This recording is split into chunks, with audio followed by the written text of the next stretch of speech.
Sanibonani bafundi beBhayibheli, uSipho Ndimando onibingelelayo. Namhlanje futhi sizokhuluma ngendaba yokuthi yini kahle kahle umelusi, the shepherd. So umelusi likhulumile iBhayibheli kwi-Old Testament ngaye, laphinde lakhuluma futhi na kwi-Testament elisha ngomelusi. Kwi-Testament elidala sithola uDavid kuMahubo 23 ekhuluma ngomelusi ukuthi umelusi uyinto kanjani. Methi from verse 1 ethi uJehova ungumelusi wami angiyukweswela. Kusho ukuthi ukhuluma ukuthi uJehova ungumelusi wakhe akasweli lutho. Okay, kwi-New Testament uJesu Kristu umelusi uthathe njengomelusi wezimvu, ngoba isikhathi esiningi imfuyo ebihamba phambili eBhayibhelini bekuyizimvu. Imvu ke isilwane esinjani na? Imvu isilwane ngesingisi bathi si vulnerable kakhulu, noma ngathi sisilwane okulula ukuthi singahlelwa inoma yini mhlambe embi kuso, njengokuthi mhlambe sintshontshwa amasela, asikwazi nokuyikhalela kakhulu imvu nje, isilwane nje asikwazi kuyivikela kahle, asikwazi kuyidefenda sona. So isilwane nje esidinga unakekelo kakhulu. Ingakho iBhayibheli lithande kakhulu ukusebenzisa lona, ngoba iBhayibheli thina abantu lisithatha njengezimvu, ngoba imvu into ethatheka kalulu, ungayithatha uyisele uphinde uyithathe uyisele njalo njalo. So abantu banjalo, abantu banjengezimvu, othola ukuthi uma kufika omunye umuntu uyayithatha izimvu zisale, kufika omunye uyayithatha uzisale. Ingakho uJesu ekhulume nangamasela, ukuthi amasela akhona ukuthi efike emhlambini wezimvu, ufike untshontshe izimvu. Okay, yiphi indlela ke ukuthi ugcine izimvu zakho wena melusi zise sibayeni zingantshontshwanga futhi zigcineke ziphephile? So uyakhuluma cishe kabanzana uDavid lapha kuMahubo 23 ukuthi uJehova ungumelusi angiyukweswela. Kusho ukuthi njengoba eyimvu uDavid, nawe mawuyimvu ungasho njengoDavid ukuthi uJehova ungumelusi wami angiyukweswela. Okay, nasemasontweni kukhona abelusi, lokho abafundisi nama-elders njalo njalo. So okuyibona kumele bathathe leyo responsibility kaJesu yokuthi beluse ibandla, ukuthi bengaliholeli ekuthenini ligcine libe sengozini, kodwa beliholele kuphi endaweni eright ukuthi lapho eliphephe khona ibandla okuyizimvu. So ke okay, angiyukweswela. Okay, kusho ukuthi umelusi kufanele kube umuntu onjani ukuthi izimvu zakhe ayisweli lutho. Uyabona, ukuqala okubalekile zingasweli lutho. Uyabona, ngoba uthola ukuthi uma ukuthi izimvu khona ezikuswelayo, fana nasemabandleni, uma uthi khona kunamabandla aphatheka kabi kakhulu uma kufika abantu mhlawumbe befike beshumayele bese amanye amalunga ebandla athatheke hambe nalabo bantu labo, noma nalabo baholi labo, noma nalabo balusi labo, labo melusi labo, labo abelusi labo. So uthola ukuthi ke abelusi balelo bandla okuthathwe kulo abantu bakhathazeka, kanti ingenxa ukuthi kukhona into abayeswelayo lapho kuleso sibali leso, lezi zimvu lezi noma lamalunga ebandla. So umelusi kumele ukuthi abantu bengasweli lutho.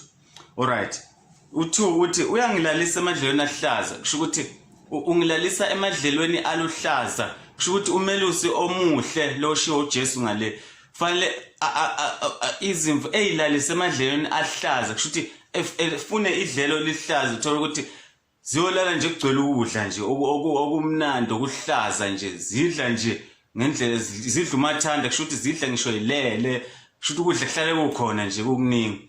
So kanjalo nabantu futhi ngathi nebandla kumele ukuthi uma umelusi wenze sure ukuthi ibandla lihlale lidlile, liyakuthola ukudla kuyini, ukuthi uJesu akusinkwa sodwa umuntu angasutha angaphila ngaso, kodwa amazwi wonke avela kuNkulunkulu. So ke ngamanye amazwi yini ukudlisa ibandla, ukulinikeza phela ukudla komphefumulo ukuthi lenele, ngoba once langanela kusho ukuthi liyaswela, angiyukweswela liyaswela ke lona. Kuyofika umelusi komunye afike enze njani, afike abanike ukudla, abalalise emadlelweni aluhlaza, bese ke izimvu ziyasuka kuwe ziya kulo munye umelusi, bese uyaphatheka kabi. Alright, emadlelweni uyangiyisa emanzini okuphumula. Mayiqeda ukudla emadlelweni bese zisa futhi emanzini. Uyayinakekela lo melusi lo. alright ziyokwehlisa ngamanzi.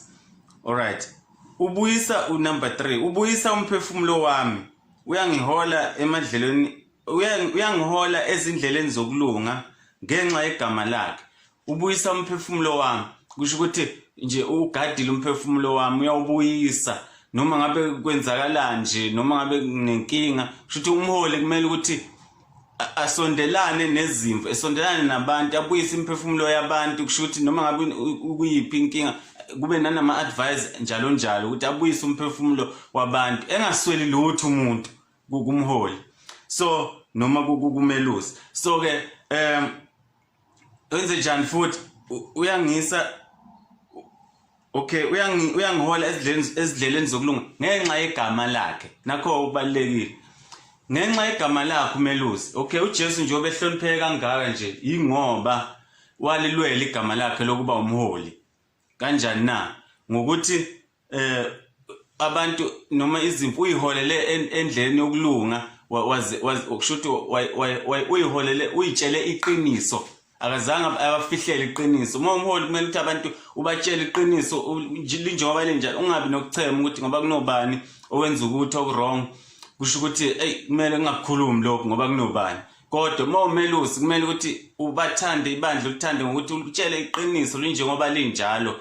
Ngenxa yani, ngenxa yegama lakho wena melusi, ukuthi libe lihle igama lakho, ukuthi hayi umelusi ubani, shame hayi yena uyalishaya iqiniso, kahle kahle akenzeleli kahle kahle umelusi wangempela. Abantu abaholela endleni yokulunga abatshenje iqiniso engabafihleli. So ilokho ukuthi ke ngenxa yegama lakho, ngenxa yesithunzi sakho, ukuthi isithunzi sakho singadeleleki umholi, ungaze mhlambe uthathelwe abanye abelusi izimvu zakho. So ngenxa yegama, noma ngihamba uverse 4, noma ngihamba esigodini sethunzi lokufa angesabi okubi. uJesu uthe lapha kuJohn 10 uthe umelusi omuhle udela ukuphila kwakhe ngenxa yezimvu. So ngamanye amazwi izimvu noma ngabe zisesigodini sethunzi ngoba ziyazi nomelusi wazo ezihamba naye, azesabi lutho. Ngamanye amazwi noma ukuthi umelusi noma ngabe ibandla lidibana nani liyazi asisabi lutho ngoba sina umholi wethu. Leyo ma-quality esikhuluma ngawo ama-quality kaJehova, ama-quality kaNkulunkulu. Thina mawusumholi wena emhlabeni usuke lokho usuwenza njani, usuthatha isiphambano sikaKristu, usulingisa uKristu ukuthi ake ngihole naba abantu baNkulunkulu. Ngibahola ngani? Ngezwi kodwa ngani? ngokweBhayibheli, hayi ngokusuka kuwe. Ngoba umholi nomumelusi omuhle okuyena uNkulunkulu, umelusi omuhle uKristu. So ke uma uhola ibandla ufuna ulihole ngani? NgeBhayibheli. Kusho ukuthi uzoba umelusi omuhle ngoba ubatshela iqiniso leBhayibheli abantu, noma ubahola futhi ngendlela yeBhayibheli, kodwa umelusi okuyena uNkulunkulu. So ke nawe uma ubanika ithemba lokuthi noma uhamba esigodini sokufa sethunzi lokufa wesabi lutho ngoba unaye uNkulunkulu, ubakhomba kubani? uNkulunkulu. Kodwa nawe umelusi, umfuziselo umelusi okunguJesu Kristu. So ke bese thi ke angesabi ngokuba wena unami. Okay, umelusi unawe. Intonga yakho nodondolo lwakho ziyangiduduza. Okay, intonga yakho nodondolo lwakho ziyangiduduza. Intonga into okhona ukuthi ushaye ngayo, udondolo into okhona ukuthi udondolozele ngayo, ukhona ukuthi udondolozele ngayo ungawi njalo njalo. So ukuthi ziyangiduduza kahle kahle. Intonga nodondolo izinto isikhathi esiningi ezisetshenziswa abelusi ukwelusa, njengokuthi eshaya imvu uthi ayele shaya ihlungu, imvu leni uyishaya ihlungu isele. So kusho ukuthi ngalesikhathi uyihlungu isale uyayidisciplina kahle kahle. Izwi likaNkulunkulu ilona lesidisciplinayo. So kunabantu abangayifuni izwi lenkosi ngoba bathi hayi izwi lenkosi liya nje linzima, lifuna senze izinto ezинzima, so angikuthandi nje izwi lenkosi kahle kahle. Hayi liyabhora nje, lifuna uyeke lokho wenze lokho. So kanti liyakudisciplina. So uma ukuthi ngempela umntwana kaNkulunkulu kumele uthi uyithande intonga nodondolo likaNkulunkulu, ukuthi uthande idiscipline kaNkulunkulu ukuze uzoba ngaphansi komelusi omuhle.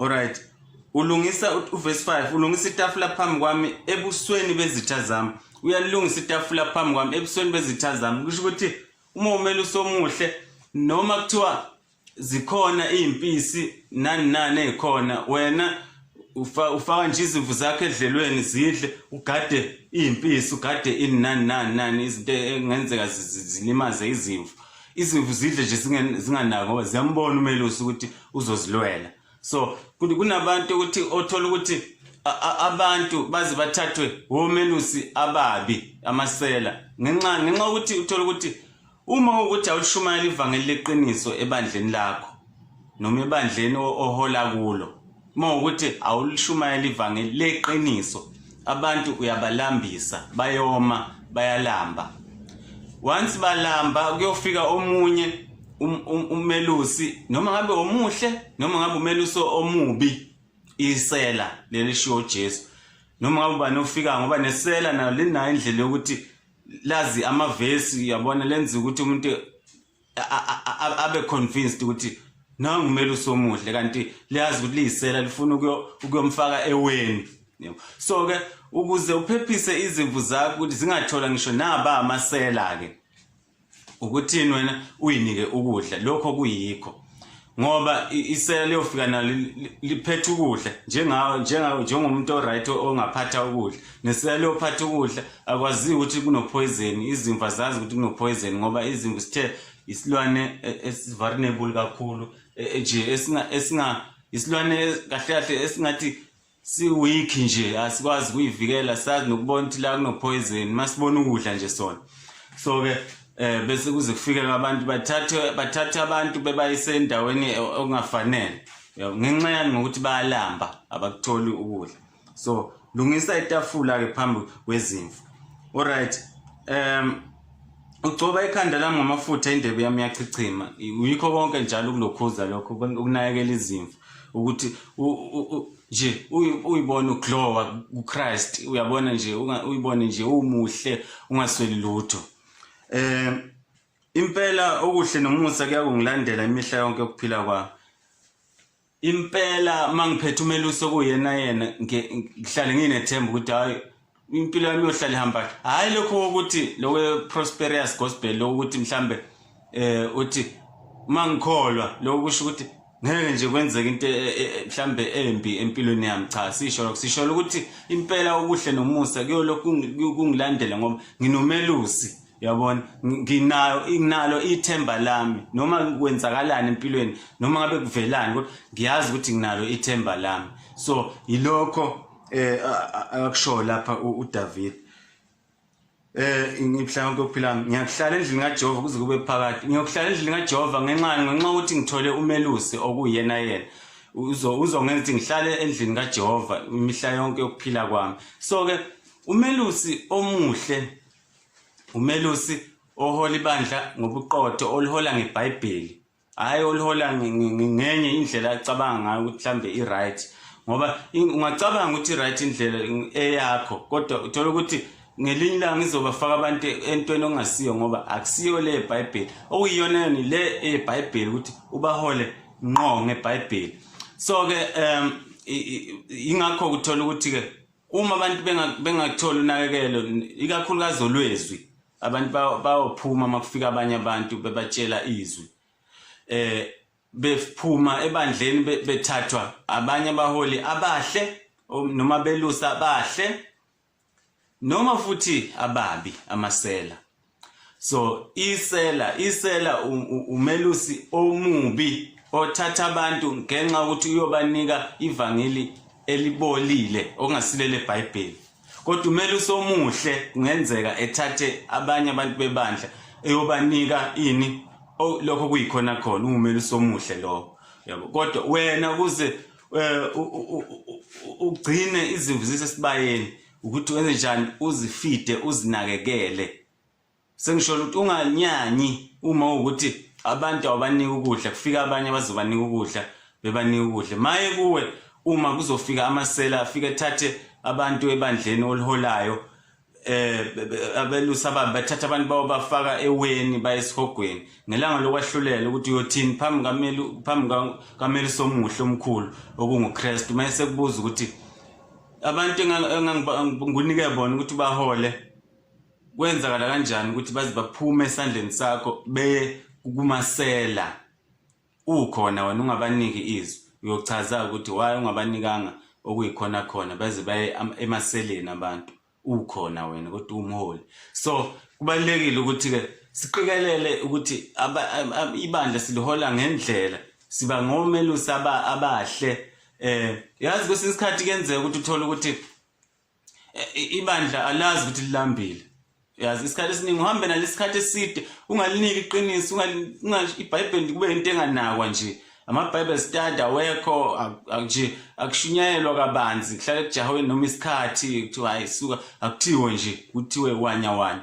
So kodwa uthola ukuthi abantu abanye babo abazazi ukuthi balambile yabona ezinye zezimvu lapho ke ebandleni asizazi ukuthi ilambile uze kuthi ngelinye ilanga mase kufika omunye umelusi nje omunye nje uyabona umelusi afike mhlambe eqhamuke ephethe ukudla bese uyimayibona ukuthi hayibo kanti silambile uyabona yazi besinganake ukuthi silambile indlela engilambe ngayo yazi engathi ngathola ukudla okusheshayo bese lo muntu ngenxa ukuthi khona ukudla akutholayo kulomelusi osuke efile mhlambe evakashile efike ethi nakho ukudla bese uthola ukuthi lezo zimvu lezo sezihamba nalowo melusi lo ngoba zibona ini no man kuyasuthwa lapha sesifile indlala ngapha lapha besikhona khona. Yingakho uthola ukuthi abanye omelusi abaziyo ukuthi vele bayilambisa izimvu ngendlala yezwi. Yingakho abanye belusi makuzofika omunye umelusi mhlawumbe noma evakashile ebandleni efike ephaka ukudla okuyikhona khona. Yingakho abanye belusi bengamthandisisi lo melusi ofike ephaka ukudla ngoba bayabona ukuthi uzovusa izimvu lo. Izimvu zami bezingazi ukuthi kahle zilambile ukuthi khona into okuthiwa ukudla nje azazi unazazi ukuthi kumele uhlale nje sibayeni yabo ulwe nazo izimvu ningaphumi niye kuphi ngoba niyothathwa amasela uyabona ulwa nje nezimvu izimvu ilambile ulwa nazo mayifuna ukudlubulundela ngozifuna ukuya kwamanye amadlelo phela kwabanye abelusi uthola ukuthi ikhona ngempela lonto emabandleni uthola ugade nje abantu bangaphumi ebandleni ningaphumi ebandleni bahlalelani kuphuma ukuthi bahlale nje bahlalelani ngoba bahlalela indlala. So it's either ukuthi uyabanika ukudla noma uyabayeka kuleyo belusi abanani abanamadlelo okuyiwona wona. So ilokho kade sithi sithinte nje kancane kafushane kumelusi egameni leNkosi yethu Jesu Kristu. Amen.